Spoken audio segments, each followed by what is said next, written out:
Now here's a scene that really pisses me off to no end. I can't even fucking believe this. Okay, so Lightning and Saz are walking around when the road ends in a drop-off of like a few hundred feet. Hey Lightning, this is it! You can leap to your death and get out of this game! Yay! Oh.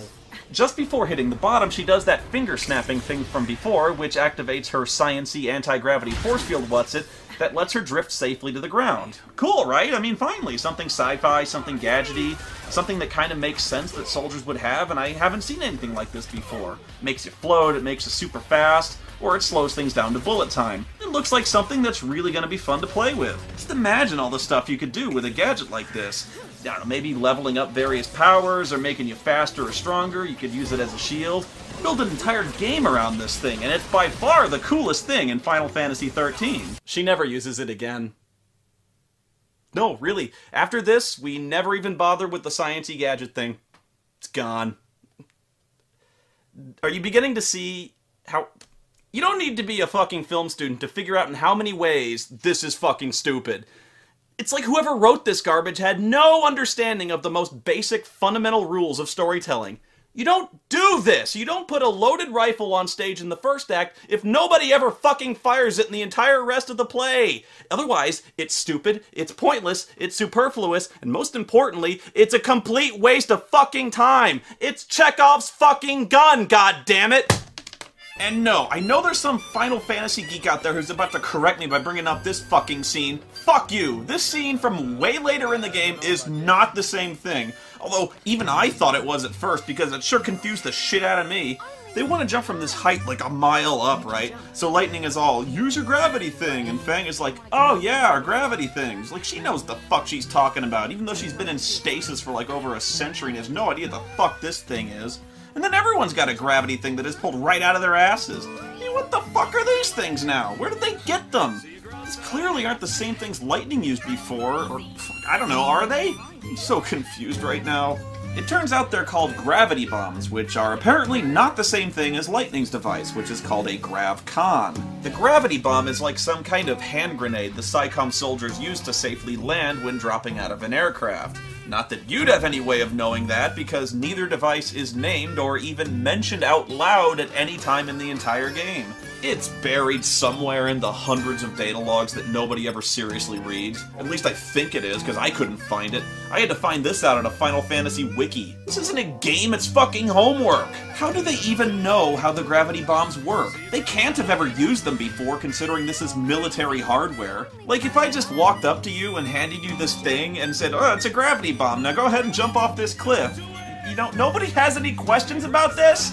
Before we make a precision, extremely high-altitude jump none of you have ever attempted before? Okay, so everyone already knows how to operate this highly sophisticated and completely unfamiliar gadget that's the only thing keeping you from hitting the ground at 125 miles an hour? Okay, cool, see you at the bottom! Just look at this poor kid. Vanille doesn't know what the fuck she's doing. Nobody wants to point out the fucking on button to the kids, at least? I can't even make a call on somebody else's cell phone without asking how it works first. You'd think I'd want to try it falling at terminal velocity? And besides, why would you just hand something called a gravity bomb to a child with no explanation to how it works? You could have won me! Potentially hitting the ground at a speed that would have instantly liquefied your corpse if you hadn't used your gravity bomb exactly right? Ah, shit, I knew I forgot something. I'm sorry, it slipped my mind. She can do it, so can we.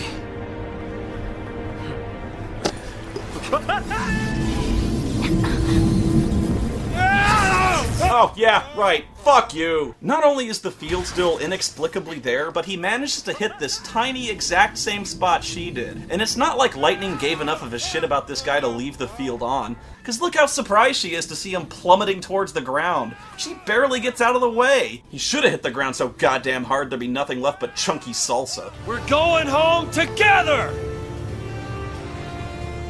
Alright, so after beating up Metal Gear, he rescues a bunch of refugees who wear really stupid robes.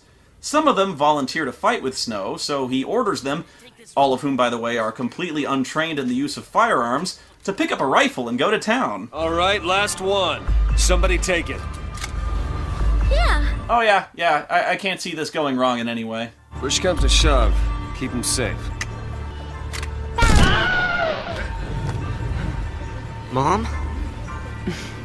Don't worry. Great mom, just abandoning her kid in a war zone when not 20 seconds ago, Snow asked for a volunteer to stay behind and guard the other refugees. The army counterattacks with a new, even bigger Metal Gear. It's about to kill Snow when Mom here blasts it with a rocket launcher, which I'm pretty sure she didn't have before, and I have no idea where she picked it up. Suddenly, a laser blast destroys the road, gravely injuring Mom, despite her having no outward sign of injury of any kind. Another explosion hits and knocks them over the edge. They cling there desperately, but Snow can't hold on to her, and Mom falls to her death while two kids, Hope and Vanille, look on. Yeah, Snow can kill a 60-ton robot with his bare fists, but he can't lift a 120-pound woman. And then he falls to his death! Yay! Oh, come on! Boo! Foul! Wrong! The guy clearly fell at least 100 feet, likely much more than that, and he's fine. It didn't even knock the wind out of him. Oh, but the woman's dead, I suppose. I can't tell because we never see her body, even though they fell from the exact same place. Oh, I know, maybe Snow landed on her fucking corpse and she cushioned his fall. Yeah, good thing Hope didn't see that. He'd be really mad. So, you've got all these refugees left behind, and why are they wearing robes? People wear robes in the future? Or is it just children because it'd just be stupid for adults to wear robes in the future? Why do parts of the robes glow? Is it like a future thing, the glowing robes? Do robes without the glowing dangly things cost less? What do the glowing dangly things do? They look really heavy and inconvenient to wear, so why would anyone want them on their future robe if they don't fucking do anything? Why do some kids have one glowy circle on their stupid head thingy and some kids have 5, or a bunch of diamond glowy shapes? Is that why people are rebelling against the government? Because of the fucking stupid robes? Do they make people wear the robes anywhere else? Because I don't think you see anyone else wearing the robes except on the train. So everyone who gets put on the train gets a glowing robe? Why? What does it even mean? I mean, if you're just gonna dump them on some planet to die, why would you bother giving them robes? Especially robes that glow and look kind of expensive because of the glowing parts. So once they're off the train, why don't they just take the robes off? I mean, these kids do, and they're wearing street clothes underneath. Is it because the pointed Russian dance shoes are just really comfortable? Do they slip on over your normal shoes? Because these kids still have their normal shoes. They're not in the pointed toe shoes anymore.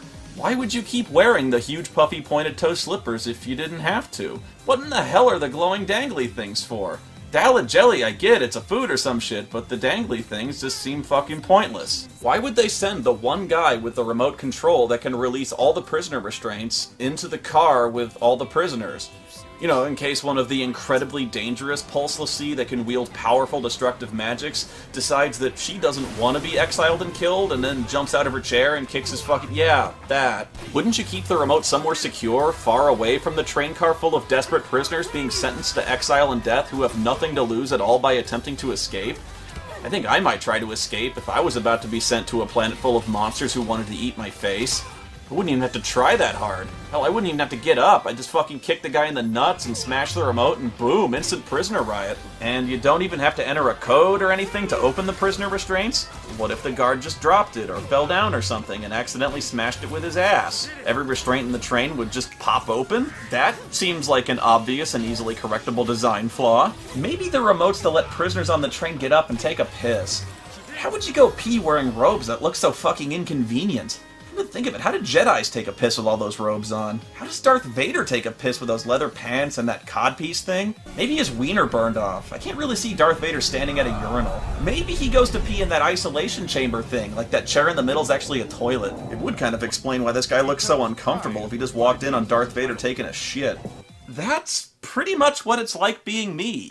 I just went on this huge, obsessive-compulsive rant about a minuscule, completely insignificant aspect of the game's art design that has nothing to do with the story at all, and everything you just heard was maybe 10 seconds of all the thoughts that run through my head. Pretty much all the time. I'm not even kidding. I cannot turn it off. I'm not even an hour into this game. I think I'm gonna die. But don't worry if it seems like I'm absolutely crawling through this game way too slowly, because after this opening scene, I can pretty much blow through about 25 hours of completely uneventful wandering and bitching. Hope the wires aren't fried. This game has more padding than a 13-year-old girl's bra. Anyway, Snow walks away from his drop of several hundred feet without so much as a limp or a bruised ass. Fucking Gandalf didn't fall that far in Khazad-dûm, and that dude's a wizard. And even he almost died from that. Oh, shit! Eventually, Snow finds his buddy Godot unconscious from the Metal Gear attack and slaps him awake. Come on, come on! Oh, come on, Godot. Would you move your ass, please? Get up! Time's a-wastin'! Stop being such a pussy, man. Snow fell off a fucking cliff and he's fine. What about the others? They didn't die. They couldn't have died. Godot, dude, you're fucking killing me here, because I'd like to finish this review sometime in the next century. But no, we're all just sitting here waiting for Godot. That's my time, folks. I'm out of here, but I'll see you in part 2. Am I still in your spot?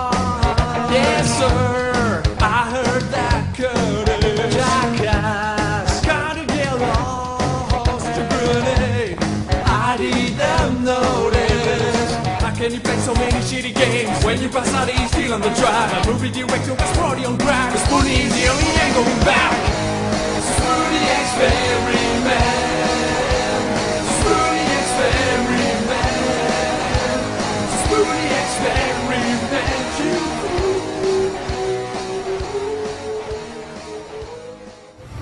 We're going home together! Come on! Everybody up!